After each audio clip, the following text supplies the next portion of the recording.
अस्सलाम वालेकुम, मैं सुफिया मलिक और आप देख रहे हैं पीके न्यूज़। सबसे पहले ठेकेदार एसोसिएशन के सदर मोहम्मद शोएब असगर भट्ट व दीगरान के हमरा डीसीओ गुजरात से मुलाकात की, जिसमें बिलों की अदम अदायगी और दीगर अमूर पर अपनी शिकायत की। ब्यूरो चीफ उस्मान तैयब की रिपोर्ट। ठेकेदार मोहम्मद शोएब असगर भट्ट के सरबराही में डीसीओ गुजरात सफदरजंग से अहम मुलाकात की, जिसमें ठेकेदारों को दरपेश मसाइल पर अपनी मुतालबात पेश किए, जिस पर डीसीओ गुजरात ने उनके मसाइल तरजीही बुनियादों पर हल करने की यकीन दहानी करवाई।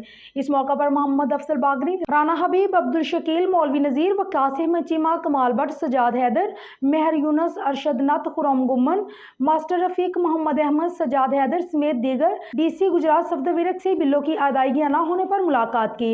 डीसी गुजरात को बताया कि उन्हें तरक्याती काम कब के मुकम्मल हुए हैं, जिनके बिल सिक्योरिटियां नहीं वापस ली जा रही, अदायगियां की जाएं, जिस पर डीसी गुजरात ने चीफ ऑफिसर जिला कौंसिल की रिपोर्ट तलब कर ली।